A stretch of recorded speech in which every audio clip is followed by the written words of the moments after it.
हाँ चलिए देखिए, इसके बाद आप लोग हेडिंग नेक्स्ट डाल दीजिए, अम्ल एवं क्षारक के विलयन में ये कितने प्रबल होते हैं। तो हेडिंग डाल दीजिए कि अम्ल एवं क्षारक के विलयन कितने प्रबल होते हैं। तो आइए जानते हैं कि अम्ल और क्षारक के विलयन होते हैं वो कितने प्रबल होते हैं। तो ध्यान दीजिए, इसमें क्या लिखा गया है कि हमने इसके पहले जो पढ़ लिया है, ठीक है, उसमें क्या पढ़ा था आपने कि अम्ल क्षारक के सूचकों का उपयोग हम किस लिए करते हैं, अम्ल और क्षारक के उसको जानने के लिए हम करते हैं, अम्ल और क्षारक का जो सूचक होता है उससे।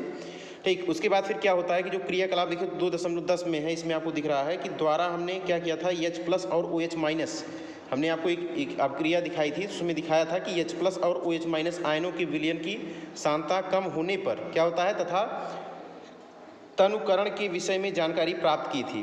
परंतु हम क्या किए थे कि इस किसी विलयन में उपस्थित आयनों की संख्या को हम जान सकते हैं।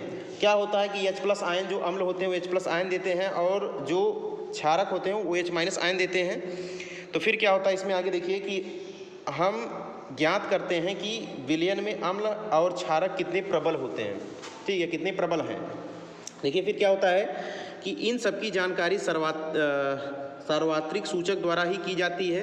यह अनेक सूचकों का मिश्रण होता है, अनेक सूचकों का मिश्रण होता है। ठीक, ये फिर क्या होता है कि सर्वाधिक सूचक क्या होते हैं, किसी विलयन में हाइड्रोजन आयन की विभिन्न सांद्रताओं को विभिन्न रंगों से प्रदर्शित करते हैं। फिर क्या होता है, आगे ध्यान दीजिए कि किसी भी विलयन की अम्लता व क्षारकता प्रबलता H3O+ और OH- आयनों पर यह क्या करती है, निर्भर करती है। शुद्ध जल जो होता है वो H3O+, ठीक है, देता है, और जो आयन सांद्रण होता है इसमें OH- आयन भी इस सांद्रण के बराबर होता है। इसलिए इनको हम क्या बोलते हैं, उदासीन बोलते हैं, क्योंकि ये ना तो क्षारीय होते हैं ना ही ये अम्लीय होते हैं। इसी कारण इनको क्या बोलते हैं, इसको उदासीन विलयन बोला जाता है। तो जो शुद्ध जल होता है उसको क्या बोला जाता है, उदासीन विलयन बोला जाता है। जब किसी विलयन में, आगे देखिए ध्यान से, कि जब किसी विलयन में क्या कराया जाता है, किसी विलयन में, यहाँ पे आगे ध्यान दीजिए कि H3O आयनों की सांद्रता बढ़ती है तब विलयन अम्लीय प्रकृति का, और जब H3O+ की आयन की सांद्रता घटती है तब विलयन क्षारीय प्रकृति का होता है। फिर आगे ध्यान दीजिए कि इसमें क्या कह रहा है कि H3O जो आयन होता है, H3O आयन व OH- आयन की सांद्रण का गुणनफल स्थिर होता है। इसका जो मान होता है 25 डिग्री सेल्सियस पर क्या होता है, 1 × 10⁻⁻14 इसका जो घात होता है, ठीक है।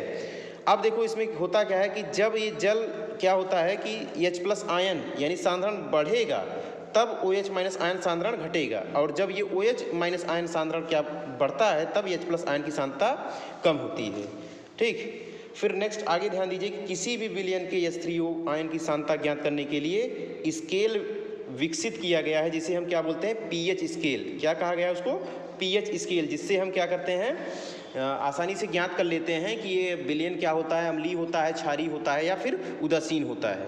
ठीक, इसी pH में क्या होता है, P पुषांश, यानी इसको P का मतलब होता है पोटेंस को व्यक्त करता है, जो कि एक जर्मन भाषा है। इसका अर्थ है शक्ति। इसका क्या अर्थ है, शक्ति।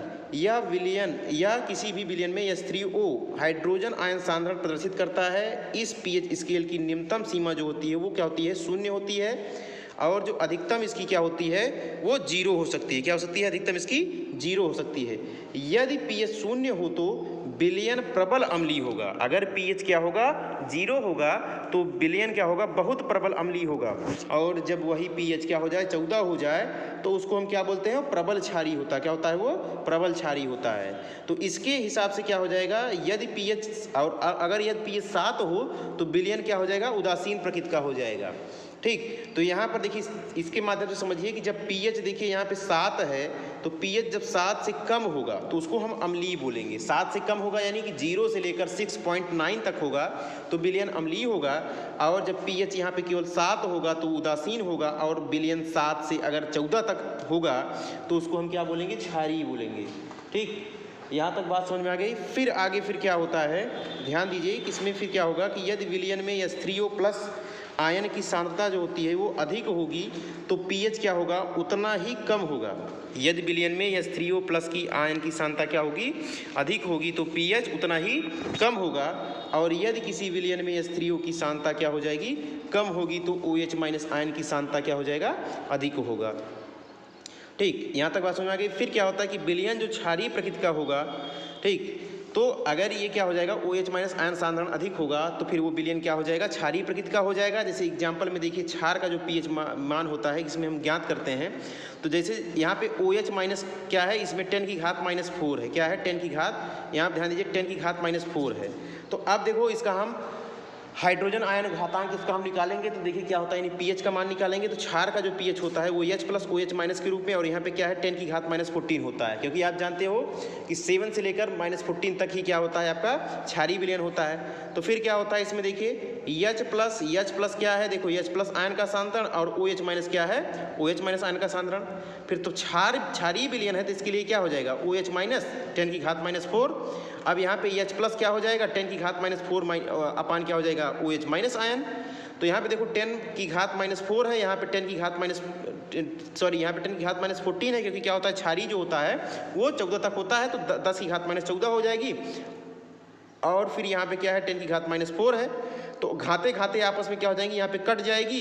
तो 14 में से जब 4 हम घटा देंगे तो यहाँ पे 10 की घात -10 आ जाएगा, और 10 की घात -10 का मतलब ये हो जाएगा इसका जो pH हो जाएगा वो क्या हो जाएगा 10 हो जाएगा, यानी इसी जो घात होता है वही उसकी क्या हो जाएगी pH हो जाएगी। तो इसकी घात देखिए यहाँ पे 10 है तो यही इसकी क्या हो जाएगी pH हो जाएगी। तो यानी क्या हो जाएगा, जो विलयन आपको मिला है वो कौन सा विलयन है, वो क्षारीय प्रकृति का विलयन है। कैसा विलयन है, वो क्षारीय प्रकृति का विलयन है। अब इस चित्र के माध्यम से हम समझते हैं कि देखिए क्या होता है कि जो सामान्यतः जो pH सार्वत्रिक सूचक होता है, ठीक, इसको हम इस प्रकार से ज्ञात कर सकते हैं कि देखो 0 से लेकर यहाँ पे क्या है 7 तक, तो 0 से लेकर 7 तक जब होगा तो H प्लस आयन यानी क्या है आपका अम्लीय विलयन होगा, और अगर 7 होगा तो 7 देखो उदासीन विलयन है, और जब इससे बढ़ेगा 7 से 14 तक जाएगा तो ये विलयन क्या हो जाएगा आपका, ये बढ़ती हुई यानी क्षारीय प्रकृति हो जाएगा।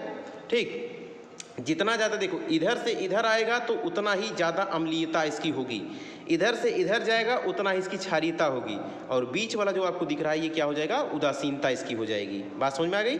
फिर आगे ध्यान दीजिए इसमें क्या होता है कि इसमें देखो चित्र में क्या बता रहा है कि H प्लस आयन की सांद्रता में वृद्धि, ठीक, इधर देखो इधर से इधर H प्लस आयन की सांद्रता में वृद्धि होगी, और इधर से इधर क्या हो जाएगी H प्लस आयन की सांद्रता में क्या हो जाएगी, कमी हो जाएगी।